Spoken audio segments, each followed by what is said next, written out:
Hey, this is Mark Moore, aka Tuxedo Mark, in various places on the internet. It's 12:39 p.m. according to a computer clock on Friday, March 6, 2015. And welcome to my review of original Sailor Moon anime episode number 20, The Summer, the Ocean, Our Youth, and a Ghost, too. Or as the English dub Usagi puts it, something like Summer, Ocean, Youth, and a Ghost. Yeah, kind of silly. Anyway, this episode originally aired in Japan on August 1st, 1992. And,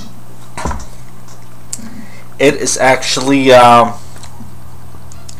first of all, I want to say that I watched this episode along with episodes 18 and 19, back on February 28th. It's just I haven't gotten around to recording a vlog about it until now, but I took notes.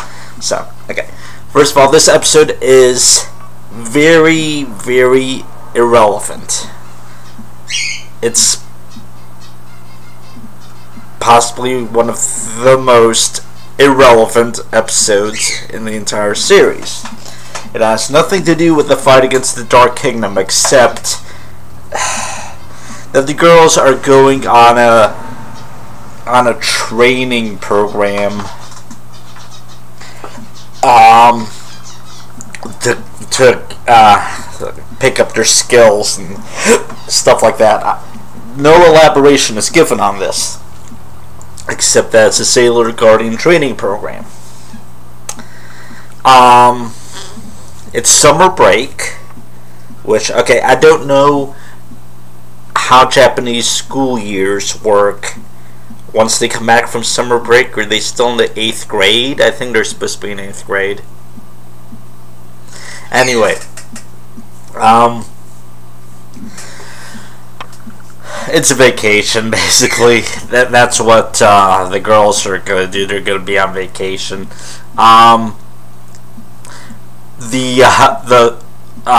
Okay, Usagi's swimsuit from way back in the photography fashion episode, the one that she had to put bows on to cover up the holes that were made by moths, that makes its return in this episode.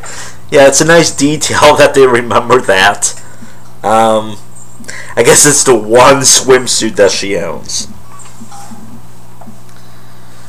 But, okay, question, how does the training program work exactly? I mean, they're on a Sailor Guardian training program and they take a vacation to another city in order to do it. Did their parents allow this? What kind of excuse did they give their parents? It's never brought up. They're just like, okay, we're here in another city. Okay, whatever. How did Usagi convince her parents to send her alone with her teenage friends on a trip to another city to stay at a hotel that Ray made reservations at without any, like, chaperones or anything? I would have liked to have seen that conversation. Anyway, Botoki and Tuxedo Mask appear in Usagi's Daydream only. They don't actually appear in this episode. Ami's outfit from, I think it was, which episode was that? The doll episode. 2 episodes ago, it was episode 18, where Ami wore that stupid outfit to the doll exhibition thing. that makes its return. The hotel staff are made up of a woman that looks like a vampire and guys that look like Frankenstein's monster and the Wolfman. So obviously they're going for, like, okay, the the hotel is haunted, and these guys might be monsters. But no, the hotel is actually haunted by a ghost, and the hotel staff is human. Yeah, they're human. But they look like monsters. And no explanation is ever given for this. Are they wearing costumes? Is this like part of like atmosphere or something? It's never explained. They performed some kind of silly chant, which I think freaked the girls out. Like that was like some kind of ritual, but it was like some kind of ritual to like ward off the ghost. I forget what the chant was, but it was really silly. It was dumb. But yeah, the sailors essentially transform. How are they going to do battle against the ghost? Well, they don't. Some girl that they befriended deals with it, and yeah, this episode is really irrelevant. You could totally skip it.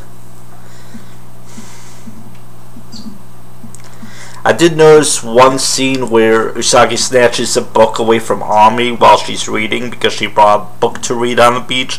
She snatches it away and lectures her, and that shot is actually reused in episode 46 during the final battle against Queen Metalia, when Usagi's thinking about all of her friends and stuff like that. That's the only relevance that this episode has in the grand scheme of things, and seriously, you could just skip it. You could just skip it.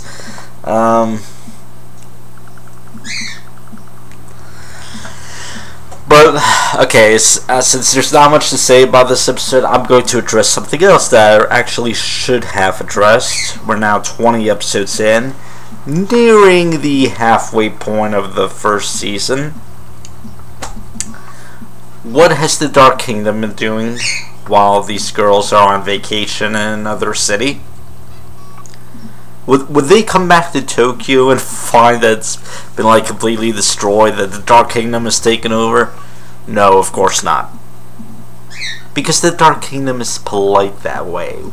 When there's no sign of the Senshi for like a few days or a week or however long that is during summer break, they're gonna lay low and not do anything. No, they strike only when the Sailor Sentry are around, and they strike, you know, in Tokyo within probably walking distance of the Sailor Sentry at most. I mean, I know now that the Dark Kingdom's secondary goal kind of is to defeat the Sailor Sentry, but what if they're trying to gather energy to revive Queen Metalia? I don't know if she's even been called Queen Metalia yet, but or Metaria, or however you pronounce it, but the Great Ruler. If they're supposed to be doing that, why not attack somewhere else? Attack while the Sailor Sentry are in class and can't do anything. These are girls. They should figure that these girls probably attend school when they're not doing Sailor Sentry stuff. Attack like halfway across Japan, or all the way on the other side of Japan during school hours. You can gather as much energy as you want. Attack in another country. Just attack a whole bunch of people in different cities around the world. Gather a buttload of energy. Revive Metalia. It's simple. And then you can deal with the Sailor Sentry later, after you've got all this power built up. But no. Yeah. Anyway, so gonna go on to the next episode soon, so stay tuned for that. It's 12:49 p.m. and that's it. Thanks for watching.